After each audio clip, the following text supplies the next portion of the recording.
Alhamdulillah Rabbil Alameen. As-salatu was-salamu ala khairil mursaleen. Brothers and sisters, Assalamu alaikum wa rahmatullahi wa barakatuh. It is a great pleasure and an honor for me to introduce to you an eminent scientist and a scholar of Quran, Dr. Maurice Bucaille, pronounced as Maurice Bucaille. Am I right, doctor? Doesn't matter. Okay. Is a native of France. He is a medical doctor and his specialty is surgery. Sometime along his career, he became interested in the study of Quran, and he studied Quran in French translation. And later, he also read Quran in English translation, and he was pointed out the inadequacy of the translations.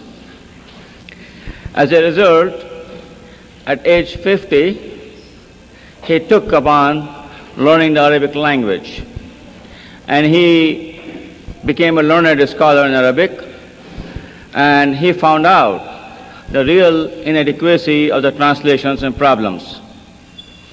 And being a scientist himself, he took upon himself to explain the biblical narratives and the Quran and science. And he wrote his book in French back in 1971, I believe, which was later translated and published in late 70s in English language. The book is The Bible, the Quran and Science. It's an excellent book. And then he came across the problem of the controversy between evolution and the creation. And he tackled that problem, and he wrote the book, What is the Origin of Man? And both the books are here in paperback, and some of the old version of this one will be available after the lecture outside, and this in the original new version will be available outside, and those of you who would not have can order through your bookstore. Here we will have it available. Now he is writing a third book which is complete and ready for publication. It's the Medicine and the Mummies of Pharaohs. And there you know the Musa alayhi salam was born at one Pharaoh, and when he crossed the Red Sea, there was another Pharaoh who was drowned. And he has done extensive research, and he came up with conclusions that there are two different pharaohs, not the same one. I will not take any more time, and you will know him through his lectures, Dr. Maurice Bucaille.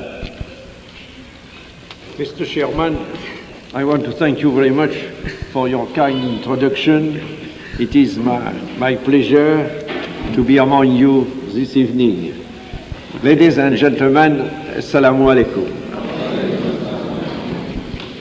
There is no human work prior to modern times that contains statements which were equally in advance of the state of knowledge at the time they appeared, and which might be compared to the Quran.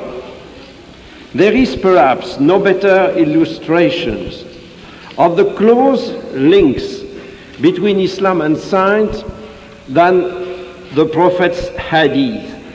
اطلب العلم ولو في الصين. Seek after science even in China, which is a veritable invitation to man to enrich his knowledge. More significant, if it is possible, is the famous hadith, Midadul Ulama Afdalu min Dami Shuhada. The scholar's ink is more precious than the martyr's blood. It comes as no surprise, therefore, to learn that religion and science have always been considered to be twin sisters by Islam, and that today, at a time when science has taken such great strides, they still continue to be associated. And furthermore, certain scientific data are used for the better understanding of the Quranic text. What is more, in a century where, for many, scientific truth has dealt a death blow to religious belief, it is precisely the discoveries of science that, in an objective examination of the Islamic revelation, have highlighted the supernatural character of certain aspects of the revelation. When all is said and done, generally speaking, scientific knowledge would seem, in spite of what people may say, to be highly conducive to reflection on the existence of God. Once we begin to ask ourselves in an unbiased or unprejudiced way about the metaphysical lessons to be derived from some of today's knowledge, for example, our knowledge of the infinitely small or the problem of life, we indeed discover many reasons for thinking along these lines. When we think about the remarkable organization presiding over the birth and maintenance of life, it surely becomes clear that the likelihood of it being the result of chance gets less and less as our knowledge and progress in this field expand. To me, it would seem that the scientific progress made in understanding the fantastic complexity of higher beings provides strong arguments in favor of the opposite theory. In other words, the existence of an extraordinarily methodical organization presiding over the remarkable arrangement of the phenomena of life. In many parts of the book, the Quran leads in simple terms to this kind of general reflection, but it also contains infinitely more precise data which are directly related to facts discovered by modern science. These are what exercise a magnetic attraction for today's scientists. For many centuries, man was unable to study them because he did not possess sufficient scientific means. It is only today that numerous verses of the Quran dealing with natural phenomena have become comprehensible.